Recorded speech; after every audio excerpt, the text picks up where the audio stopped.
Whether Australians' future energy needs will be met by incorporating nuclear or whether energy needs will be better served without nuclear power is an important decision that must be made with accurate information and the proper consideration.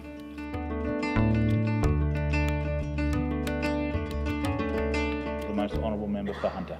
Thank you, Deputy Speaker. I rise to support the motion moved by the Minister for Social Services on behalf of the Leader of the House. I've been out and about in the Hunter electorate listening to my constituents, and I've heard from people all across the nation about the opposition's proposed nuclear scheme. One thing that has been absolutely clear is that people have many questions.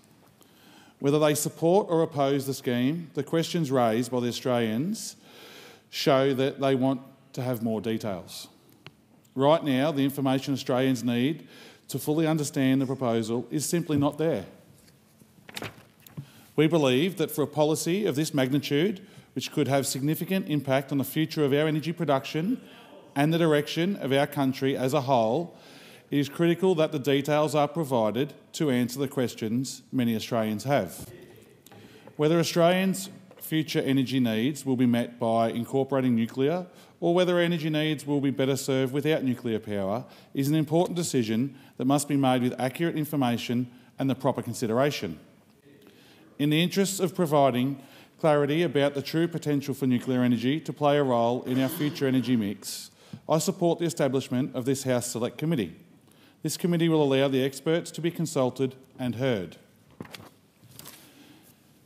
Its role will be to inquire and report on feasibility of nuclear power generation, including the deployment of small modular reactors in Australia.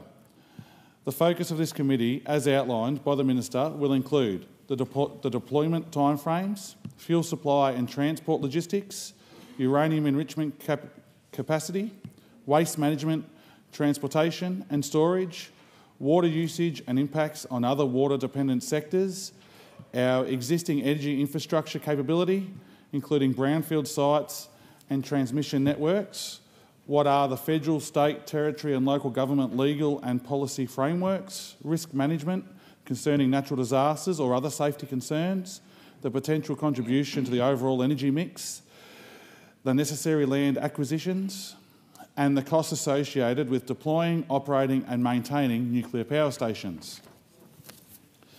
These are questions that have all been asked since the opposition's nuclear announcement, but these are all specifics that we simply do not yet have concrete details about. These questions are crucial, but so far have gone unanswered by those opposite. The future Australia that includes nuclear energy cannot be either embraced or rejected outright without these important specifics being thoroughly evaluated. By establishing this committee, we will gain a clear understanding of whether exploring nuclear power is in our national interest. I look forward to the establishment of this committee and welcome the informed decision and discussions that will bring regarding nuclear energy. The people of the Hunter deserve it, as do those that live in Lithgow, Collie and the Latrobe Valley, Port Augusta, Tarong and Clyde.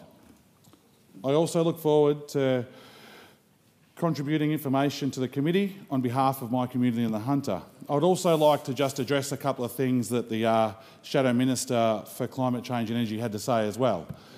He has said that there was only 1 hour notice on this motion. That is not correct. They got this information yesterday evening. Whether his team passed that on to him or not is a different story, but they've had plenty of time to talk about this and to think about this. So for him to continue on with him saying that it's only been 1 hour is really misleading the Australian public. So I'm really looking forward to this committee and hopefully being part of this committee and making sure that Australians are well informed on what the possibility of nuclear energy is or is not. Thank you, Deputy Speaker.